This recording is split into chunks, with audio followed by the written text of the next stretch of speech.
antiinflamatorios no esteroideos. A ver, la hojita. ¿No hay? La hojita. ¿Ah?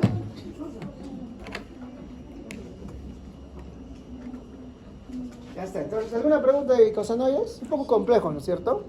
Entonces, pero acuérdense, los terletinas, leucotrienos, trombosa.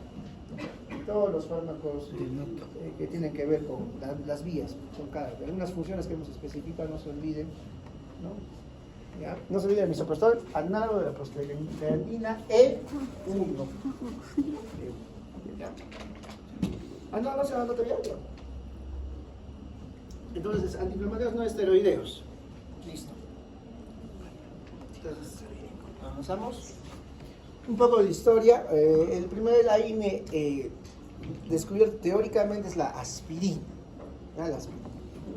Entonces, miren, ¿desde qué año? 1890, incluso más. Miren, acá en esta imagen, 1827, se aísla la salicilina ¿de dónde? ¿De qué árbol? Salicilina, el sauce. ¿Ya?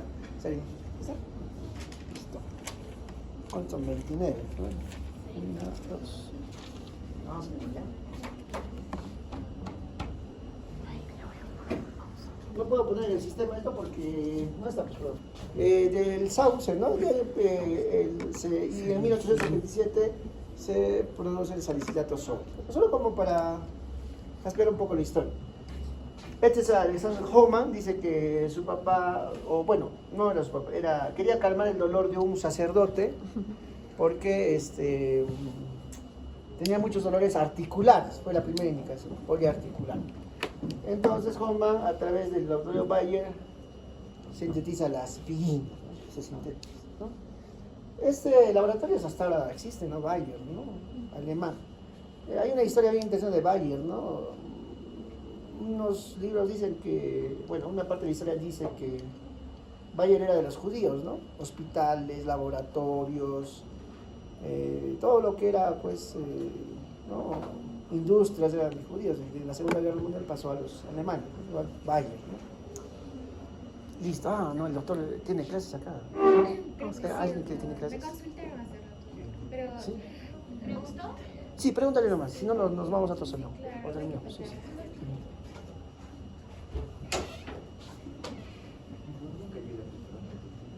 ¿Tiene clases?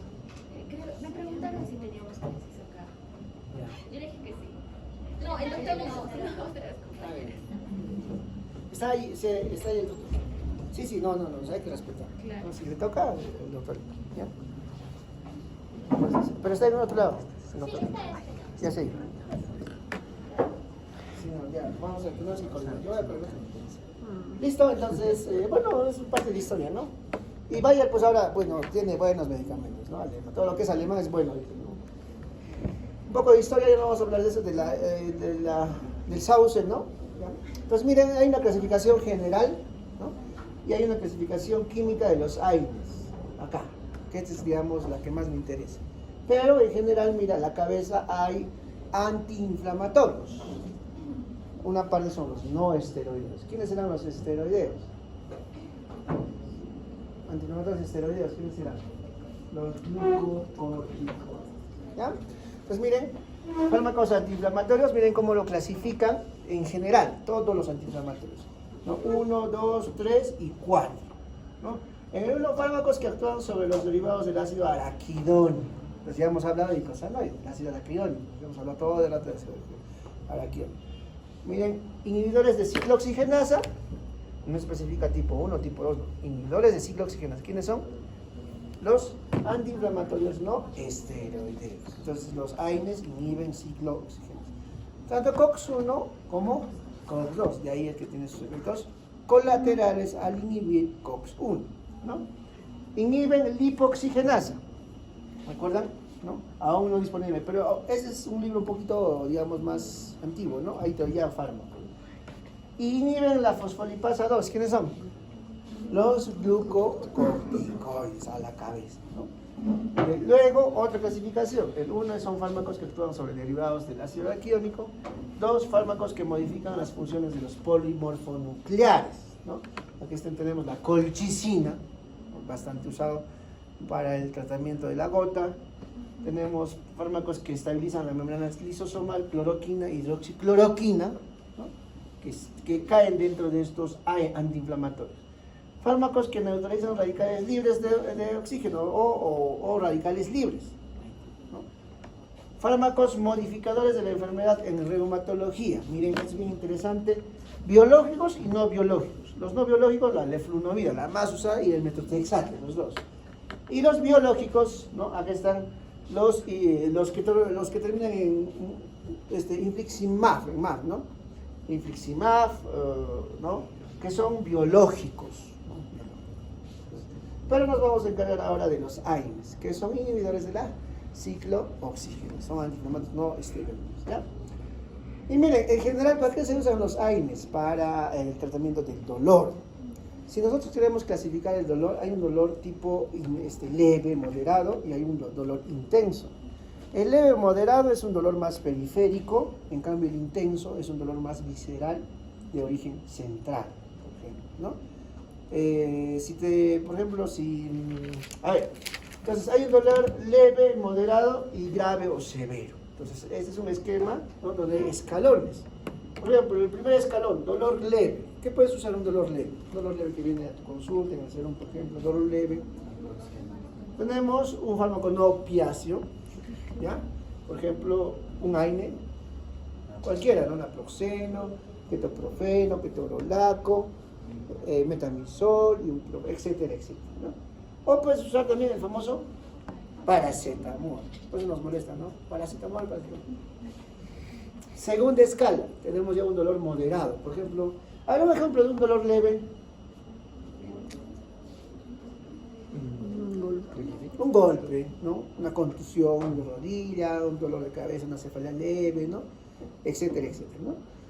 Ya un dolor moderado, por ejemplo, ¿no? Ya se usa acá un opiáceo débil. Vamos a hacer opiáceos, no se preocupen. Por ejemplo, ¿qué opiáceos tenemos? Los más usados: fentanilo en la cabeza, tramadol, codeína, morfina, etcétera, ¿no? Pero bastante usados, tramadol bastante usado. Un efecto colateral del tramadol también bastante frecuente, te lo he dicho, náuseas y vómitos. ¿Cómo disminuir ese efecto colateral? Le pasas lento.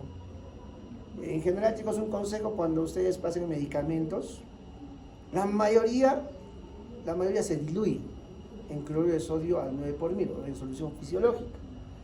Y consejo: pásenlo lento, siempre. Por ejemplo, si van a pasar una ceftriaxona, la ceftriaxona se pasa pura, ¿no? Lo diluyen, ¿cierto? Generalmente se diluye la mayoría de medicamentos, chicos, en 100 cc de solución fisiológica, la mayoría. Entonces, antibióticos, diluyan. No se precipiten, diluyan en 100 cc de solución fisiológica, pásenlo lento, 1 hora, 2 horas. Si el paciente les exige, no, que ya me tengo que ir, no. De preferencia lento, porque muchas reacciones anafilácticas, reacciones alérgicas, tienen que ver ni siquiera con el medicamento, sino con la velocidad de infusión de ellos. Tengan cuidado. Por ejemplo, el tramadol, ¿cuántos pacientes he visto que se han colapsado con tramadol? Es un analgésico opioide débil, ¿no? Opioide. Es un opioide, pero un poquito menos fuerte que el fentanilo. Menos fuerte. Entonces, bueno, a veces en vez de están apurados, pues están reclamando cola, ¿no? Si está colapsado el sistema de salud. Entonces le pasan su tramadol, normalmente lo diluyen una ampollita en 100 de cloruro y lo pasan, pues ya, lento para usted. ¿En cuánto tiempo sería lento para usted? Ay, no sé. No, un número. Para usted, lento. 15 minutos. 15 minutos. ¿Usted? 1 hora, ¿ya? ¿Usted? 15. 1 hora. ¿Usted? 30. 1 hora, lento. ¿No? Pero hay diferentes, ya. Cuando pones en indicación lento, ya se presta interpretación. Por ejemplo, la doctora puede ser 1 hora, para mí puede ser 2 horas, para la doctora puede ser 15 minutos, media hora. Entonces, cuando un consejo también le pongan en la receta, pongan pues el tiempo. Y no pongan dosis, digamos, 50 miligramos o 20 miligramos, no, pongan ya en cc's. Porque la enfermera, si no va a tener que sacar su calculadora, bueno, es un poco más complicado. Lógicamente hay enfermeras más instruidas, sí saben sacar bien, ¿no?, las dosis, todo eso, pero la mayoría pues prefieren cc's, ¿no? Entonces, Tengan cuidado con eso y diluyan siempre medicamentos, siempre de preferencia traten de diluir, a menos que haya medicamentos que no se diluyen. Por ejemplo, la adenosina para TPCB no vas a diluir, pues se pasa en segundos, ¿no? En segundos. Vamos a hacer también eso. ¿Ya? Entonces, el tramadol produce náuseas, vómitos, es un opioide. Entonces, si no pasa con paracetamol, ¿a dónde te vas? Puedes usar tramadol. O puedes combinar un AINE más un opioide débil, tramadol más paracetamol. Solo que el tramadol, digamos, produce náuseas, vómitos, depende mucho de la velocidad de que le des. Si le das en 2 horas, 3 horas, ese efecto disminuye. He visto que le han pasado en 10 minutos alguna vez y se ha colapsado el paciente, o que ha tenido mareos y se ha colapsado. Entonces, bueno, y el tercer escalón ya es un dolor más intenso, ¿ya? Más intenso. ¿Qué vas a usar en el tercer escalón? Un dolor intenso, ¿cuál será? A ver. Una angina claro, una angina, pero, ay, bueno, hay que ver eso, ¿no? Una angina si es por infarto de miocardio, no usar AINES. Entonces, está bien, ¿no? No se usan los AINES. Perdón, un ratito, chicos. ¿Aló?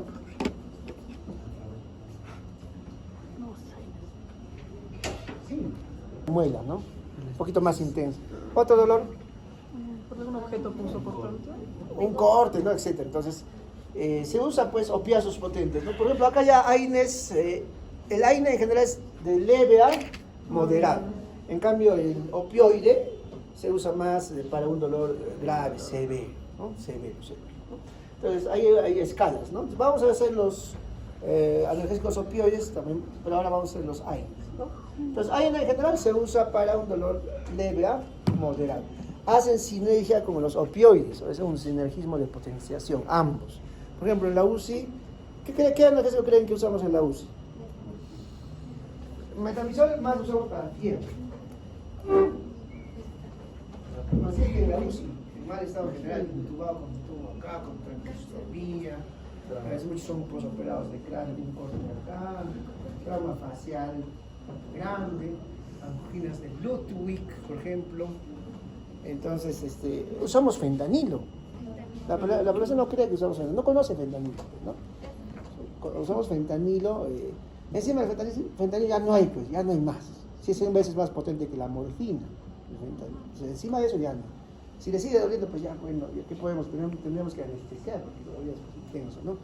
Pero en UCI se usa fentanilo los primeros días, luego se despierta el paciente y bueno, se pasa a tramadol, el tramadol pasamos a paracetamol. ¿Ya? No solemos usar mucho AINE porque como el paciente ya está muy mal, las úlceras de estrés están ahí a la puerta, entonces si ponemos un AINE, empeoramos ese cuadro de hemorragia, ¿no? Se sabe que el estrés de la enfermedad produce hemorragias, ¿no? Úlceras de estrés y sangran. El paciente de UCI muchas veces tiene hemorragia gastrointestinal sin tener una úlcera previa, ¿no? Entonces se llaman úlceras de estrés, ¿no? Listo, miren, la COX-1, COX-2 ya hemos visto, ¿no? COX-1 es la fisiológica y la COX-2 es la proinflamatoria. O sea, a los AINES inhiben tanto COX-1 como COX-2. Y al inhibir COX-1 predispone a sus efectos colaterales. ¿Ya? Igual, más de lo mismo, ¿ya? Entonces, ¿qué efectos tienen finalmente los AINES? ¿No? Al inhibir la ciclooxigenasa, miren, un efecto antiinflamatorio. ¿Sobre qué moléculas vamos a actuar si tiene realmente un efecto antiinflamatorio? Prostaglandinas, y específicamente la E2 y la prostaciclina. ¿Ya? Tiene un efecto analgésico. ¿Se recuerdan? Las prostaglandinas tenían que ver con el dolor, ¿no es cierto? Con el dolor. ¿Ya? Miren, estas moléculas, la bradicinina y la 5-hidroxitriptamina, son moléculas encargadas de estimular la liberación de prostaglandinas para el dolor. O sea, a ese nivel actúa los AINES, ¿no? Anulando la liberación en las terminaciones nociceptivas de estas bradicininas y 5-hidroxitriptamina. ¿Qué más? Efecto antipirético. ¿Qué órgano regula la temperatura? El sistema nervioso. Hipotálamo, ¿no? El centro del calor, de la temperatura está en el hipotálamo. Y también la fiebre, ¿cómo se produce? Por eicosanoides, ¿ya? Sobre todo la interleuquina Uno libera prostaglandinas que van a producir, que son pirógenos endógenos, que van a producir el proceso de la fiebre. ¿Y quién anula esa liberación que hace la interleuquina 1 de prostaglandinas? Los antiinflamatorios no esteroides. Tres efectos: antiinflamatorio, analgésico y antipirético. Esos tres. Paracetamol, poco efecto antiinflamatorio, más analgésico y antipirético. Entonces, algunos AINES importantes, miren, aspirina, ibuprofeno, vamos a hacer naproxeno, indometacina, que hoy en día está poco usado, indometacina, ¿no? Piroxicam, también los oxicam también hoy en día pocos están usando. Paracetamol, ya pues vean, o sea, paracetamol tienen que saber sí o sí, ¿no? Y los nuevos que son inhibidores selectivos de la COX-2 son los COXIF y los heterocox. ¿Eso es el doctor que está utilizando? ¿Los COXIF? Sí hay, claro, se usa en reumatología. Se usa bastante. No, más se usa para paracetamol. Más los hay, ¿no? Más. Entonces, acá, esta clasificación me interesa, miren, la clasificación de los AINES ácidos y otros. Ácido salicílico, le da una pestaña aparte, esta es del MIR, esta clasificación es del MIR. Ácido salicílico, la aspirina o ácido acetilsalicílico. Ácido enólico, pirazolonas y los oxicams. Piroxicam, meloxicam, pocos usados. Y arriba de las pirazolonas, el más usado, el que más vamos a usar, el metamizol. El metamizol es buen analgésico antipirético. Hay en jarabe, incluso en gotitas. Y hay también en tabletas. Si no pasa la fiebre con paracetamol y ibuprofeno, metamizol. ¿Ya? Pero bastante problema está trayendo porque tiene bastantes reacciones alérgicas. Metamizol. Lo otro es que hipotensa. ¿Cuántos pacientes también van a recibir metamizol y se desvanecen, ¿no? Mareos. Ese es el problema. Pero sí tiene un buen efecto analgésico y antipirético. ¿Ya? Y también antiinflamatorio. Luego tenemos los ácidos tipo acético, ¿no?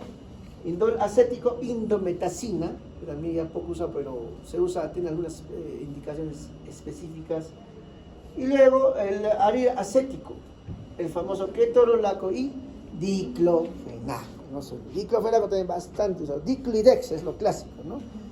Ningún libro menciona asociar diclidex. Bueno, dexa para prevenir la reacción anafilática por diclofenaco. No hay sentido. Diclo nomás. ¿Ya? Y dicho sea de paso, el diclofenaco es oleoso. No hay presentación por vía endovenosa. Cuidado, ¿no? Estoy diciendo. Todo es por vía intramuscular. Cuando ponen por vía intramuscular, porque lo van a poner, porque en serum es así, o sea, todos lo ponen, tienen que siempre aspiren, ¿no? Porque creo que sea sangre. O sea, si sale sangre, mejor jalan un poquito, hasta que no salga, ¿no? Porque si no, le van a poner a la vena, ¿no? Y mucha va a ser una reacción, ¿no? Diclofenaco. No es un fármaco nomás, pues. Ustedes son médicos, saben los efectos colaterales, ¿no? Por ejemplo, yo alguna vez he visto, cuando le han pasado a un paciente diclofenaco, llegó a la UCI. Lo malo que el paciente pues tomaba warfarina, estaba anticoagulado. Entonces, en el paciente anticoagulado, ¿qué está contraindicado, por ejemplo? En inyecciones intramusculares, hacen hematoma. Entonces le pusieron diclofenaco, lógicamente pues en periferia lo primero que te va a poner es un diclofenaco. Entonces le ponen y se ha hecho un hematoma, estaba anticoagulado el paciente, se ha hecho un hematoma así, que al final llegó a UCI, se ha infectado, absceso, entraba a sala, sepsis, bueno, ha salido, ¿no? Con un colgajo así grande. Entonces, tener cuidado porque es oleoso, no hay presentación endovenosa de diclofenaco por si acaso. Ketorolaco, ahí sí, endovenoso, intramuscular también, y hay también en tabletas. ¿Ya? También, ¿ya? Propiónico, derivados del propiónico, ahí está. Ibuprofeno, naproxeno, ketoprofeno. ¿Ya? Ibuprofeno, naproxeno, ketoprofeno. Metamizol está. Esa presentación viene endovenoso y intramuscular. En cambio, el ketorolaco viene aparte, o es endovenoso o es intramuscular, apartecito. El metamizol viene, la ampola te pone endovenoso / intramuscular. ¿Ya? Listo. Entonces, ahora el metamizol también, ¿cómo lo vas a poner, doctor, en emergencia? Metamizol, doctor, póngame un metamizol. ¿Cómo le pondrías? Por vía endovenosa. Ajá, ¿cómo le pondrías en forma práctica, por ejemplo? ¿Lo que se te ocurre? ¿En qué situaciones? No, o sea, ¿cómo le pondrías metamizol? ¿Cómo infundirías, digamos? La enfermera te va a preguntar, la licenciada de enfermera te va a preguntar, doctor, ¿cómo le pongo el metamisol? Diluido. Diluido, ya no se olviden, diluido en solución fisiológica. Por ejemplo, puedes diluir una ampolla en 100 cc de cloruro general y le pasas en 15 minutos, 20 minutos, 30 minutos, ¿no? Porque también hacen reacciones alérgicas, no se olviden, hacen shock, vasodilatación, hipotensión, mareos, náuseas, vómitos, colapso cardiovascular, ¿ya? ¿Por qué el metamisol intramuscular es ¿Duele? no, es propenso a ser alérgico? ¿Intramuscular? No. Más bien el endovenoso tiene más. Si tú le pasas el metamisol endovenoso, agarras una ampolla y no lo diluyes y lo pasas así, va a ser una reacción, ¿no? Entonces, mejor el endovenoso y lo pasas en media hora y lo diluyes. Intramuscular también puedes poner, pero también a veces se absorbe rápido, pues. Ya es donde sí les choca. O sea, el metamisol incluso en España estaba ya proscrito, pero siguen usando. Acá seguimos usando. Tengan cuidado con el metamisol, ¿ya? Tramadol también. Yo prefiero, por ejemplo, más tramadol que metamisol. No solo, pero las náuseas y vómitos a veces hace que el paciente no colabore, ¿ya? Miren, otra clasificación, AINES no selectivos y selectivos. ¿Quiénes son los selectivos?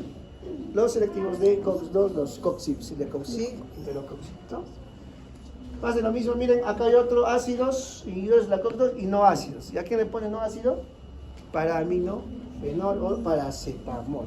Su nombre genérico, acetaminofén, ¿ya? Ahí está, miren, clasificación por su vida media, miren, menos de 5 horas, de 5 a 15 horas y más de 15 horas. Miren, la mayoría son de tiempo de vida corto, la mayoría intermedio, el famoso naproxen, ¿no? ¿Quién no ha tomado un naproxen? Y más de 15 horas los oxicam, piroxicam, ¿no? Los oxicam. Clasificaciones por su potencia antiinflamatoria, eso es importante, potencia antiinflamatoria. Poca potencia antiinflamatoria, más analgésica antipirética, paracetamol. O sea, está incluyendo dentro de la clasificación de AINES, pero con poca o mínima acción antiinflamatoria, ¿no es cierto? Analgésicos y antiinflamatorios moderados, aquí está ibuprofeno, diclofenaco. Miren, acá más analgésicos y antiinflamatorios potentes. ¿Quién está a la cabeza? El ácido acetil salicílico o aspirina, ya no se olviden. Y acá, de acuerdo a su inhibición de la ciclooxigenasa, la mayoría son no selectivos y los selectivos son los COX. No se olviden de eso, ¿ya? Mecanismo de acción, ¿qué hacen? Los AINES inhiben ciclooxigenasa tanto COX-1 como COX. Ya está, ahí no, listo. Y miren, ahorita vamos a hablar de la vía arginina óxido nítrico, ahorita vamos a ver un gráfico mejor. Miren, aquí está, ¿qué hace la prostaglandina? ¿Qué es esto? A ver. Es una nefrona, ¿no es cierto? Y aquí está la nefrona con su vaso sanguíneo, ¿no es cierto? ¿Y qué hace la prostaglandina? Ahí está, mantiene el flujo sanguíneo renal. O sea, mantiene, miren cómo está entrando la sangre, mantiene el flujo sanguíneo de la nefrona. ¿Qué pasa si uso AINES? Inhibo esa prostaglandina que mantiene el flujo sanguíneo renal o el flujo sanguíneo de la nefrona. Inhibo esa prostaglandina y ¿qué produzco? Constricción del vaso de la nefrona. Entonces, ¿qué hago con el flujo? Disminuye el flujo a nivel de o disminuye en general el nivel del flujo sanguíneo renal. De ahí que los AINES son, digamos, nefrotóxicos o inducen. No es que sea nefrotóxico y no voy a tomar. No se toma pues un naproxen, sino que cuando tú estás en falla renal, por ejemplo, ¿cuándo estás en falla renal? Aguda, me refiero, no crónica. Una aguda. No sé, te puedes deshidratar, puede una diarrea, ¿no? Y bueno, una hemorragia, shock hipoglémico postparto, etcétera, ¿no? Entonces, entras a una ira, que es una enfermedad aguda, entonces, y te duele de paso, y te da un aire. Entonces ya disminuyes el flujo, ¿no? Entonces, terminas haciéndole entrar a diálisis, ¿no? Entonces, tiene una contribución, es nefrotóxico, ¿no? Y en casos específicos hay que ver qué antiinflamatorio no esteroideo usar, ¿no? Porque disminuye el flujo sanguíneo a nivel de la nefrona. Se nota, ¿no es cierto?, el gráfico, la comparación. Acá el AINE está inhibiendo la prostaglandina que lo mantiene abierto este vaso sanguíneo para un buen flujo de la nefrona, ¿no es cierto? Listo. Aquí está, esto es más de lo mismo, ya hemos hablado de la ansiedad araquidónico, prostaglandina. Miren, no se confundan mucho esto de la H2, o sea, son prostaglandinas algunos, hay un precursor antes de la síntesis de prostaglandinas, que es la prostaglandina H2, la prostaglandina MAD. Ahí están los AINES inhiben tanto COX-1 como COX-2, lo mismo. Ahí está, miren este grafiquito interesante del UpToDate. ¿Qué dice? Concentración de varios antiinflamatorios no esteroideos, ¿no? Ya, concentración de varios antiinflamatorios no esteroideos para inhibir tanto COX-1 como COX-2. Por ejemplo, mira, la línea que me representa, esta línea, si sabemos interpretar un gráfico, que es tanto la misma concentración para inhibir COX-1 como para inhibir COX-2. ¿Quiénes se acercan más a esa línea? Ahí dice no. Por ejemplo, indometacina, ibuprofeno, naproxeno, un poquito. ¿Quién está ahí? Acetaminofén un poquito. Pero más que ibuprofeno, pues, o sea que esos dos casi inhiben, casi igual tanto COX-1 como. Pero hay otros que inhiben menos, más COX-1 y COX-2. Hay diferencias. Entre ellos hay diferencias, ¿ya? Los AINES pueden actuar tanto más en COX-1 como en COX-2. Hay diferencias, ¿ya? Bueno, es lo mismo, más de lo mismo, miren, más de lo mismo. Aquí está, miren, reducción de la tasa de filtración glomerular, o sea, el flujo sanguíneo renal, ¿ya? Tasa de filtración glomerular. Basal versus el paciente que usa indometacina o ibuprofeno. ¿Dónde ha disminuido el flujo? Según este gráfico. Miren, acá está, claranos de creatinina, es la tasa la tasa de filtración glomerular, la tasa de claranos de creatinina, mililitros por minuto, miren, 60, 40, 20, 80, casi 80, el basal.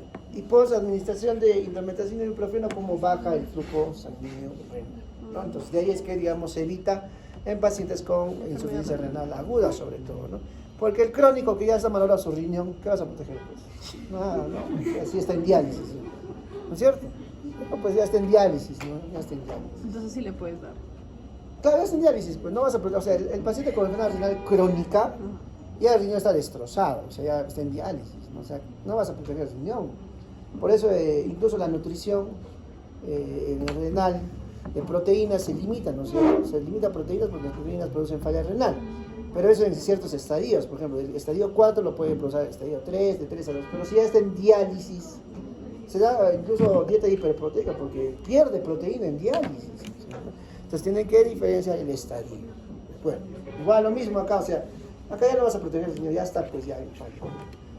Por supuesto que el paciente con enfermedad renal crónica tiene otras patologías pues, diferentes. Es bien complejo el renal crónico, o sea, incluso para anticoagular, si hace trombosis, así es bien complejo. O sea, ¿qué anticoagulante hay eficacia en un renal crónico? Es más por consenso de expertos, ¿ya? Miren, ahí está, el dolor periférico versus central. ¿Quién es más intenso? De origen central, visceral. El periférico es un poco más de leve a moderado.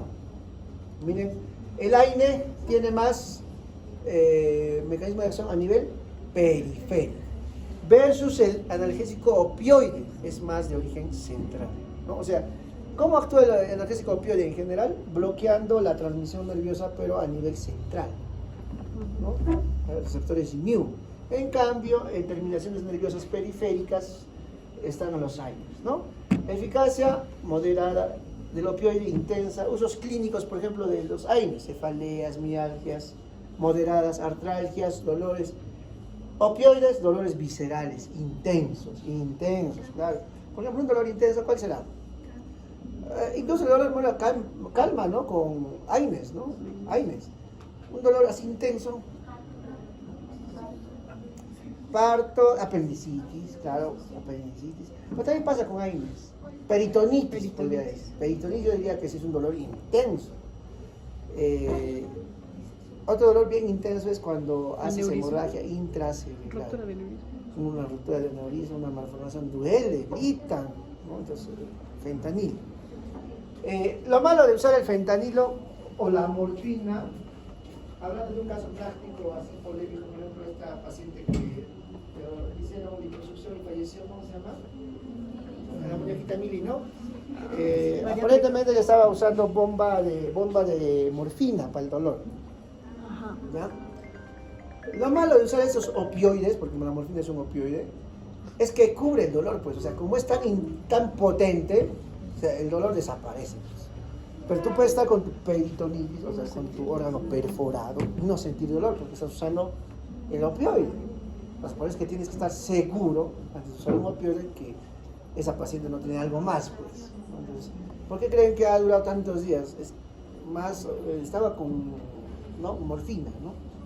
Pero entonces, solo para que se acuerden, entonces, cuando hay esos uso de opioides, fentanilo, morfina, sobre todo esos dos endovenosos, son potentes, pues. Entonces tienes que estar seguro de que no haya nada acá, ¿no? Si va a ser plástico, entonces no estás seguro que no haya, pues, una perforación, ¿no? Porque si vas a tocar no le va a doler, porque está, pues, como fentanilo, morfina, ¿no? Le suspendes esto y empieza ya el dolor intenso, ¿no? Y el AINE es más para dolores un poco leves a moderados, ¿no? Listo, miren esta vía, la vía de la bradicinina que parte del ácido araquidónico, bradicinina. Las bradicininas producen prostaglandinas, aminas adrenérgicas, prostaglandinas, y se activan dos vías, tanto del AMP cíclico como el GMP cíclico. Y entre esos dos hay una balanza, hay un equilibrio, tanto de AMP con GMP. El AMP sensibiliza a los nociceptores, o sea, el AMP cíclico estimula el dolor, se hace más sensible la fibra al dolor, o sea, hay más dolor. En cambio, el GMP cíclico inhibe a los nociceptores, o sea, aumenta el umbral del dolor. Entonces, ¿y quién estimula el GMP cíclico? Óxido nítrico. ¿Y quién es por ejemplo, acá dice dipirona, antagonistas de calcio, morfina, por ejemplo, ¿no? Induce liberación de óxido nítrico, y el óxido nítrico induce liberación de GMP cíclico, y el GMP cíclico deprime nociceptores. Entonces aumenta el umbral de dolor. No es que lo desaparezca por completo, sino se lo hace más tolerable. En realidad puede haber una perforación de víscera hueca, pero no te va a doler porque estás con opioide, ¿ya? Entonces tengan en cuenta eso, ¿ya? Tengan en cuenta. Por eso, por ejemplo, en la apendicitis, antes, a mí todavía me han enseñado que no debe estar, hoy en día sí se da, pero tienes que estar claro que es apendicitis. Si le vas a dar el analgésico, va a desaparecer el dolor. Hoy en día, tener un paciente con dolor es inhumano, no puedes tenerlo con dolor, no es que, como antes, no, primero se da el diagnóstico, después ya el dolor, no. Primero haces el diagnóstico clínico y ya le das un analgésico, ¿no? O ahora es pues antes no había tomografía, antes no había placa, ganó mucho una placa, no había tomografía, hoy día hay tomografía, entonces le pides una tomografía, concluyes apendicitis y le tienes que dar su analgésico, si no va a estar gritando, ¿cierto? COX-1, no se olviden que produce un mocoprotector, sustancias gastroprotectoras, bicarbonato. Si inhibes COX-1, disminuye el pH del estómago, hay acidez, ya no hay mocoprotector y finalmente se produce la úlcera gástrica, ¿no? Listo. Ahí está, miren el efecto de la aspirina, no se olviden, aspirina, ¿ya? ¿Qué eres? 4. Miren, la aspirina inhibe COX-1, ¿no? El ácido araquidónico produce prostaglandina, GIH, la prostaglandina a través de la prostaglandina y sintetasa produce prostaglandina I2 o prostaciclina. ¿Qué produce la prostaciclina? Vasodilatación, no, vasodilatación o vasoconstricción. Vasodilatación y antiagregación, ¿cierto?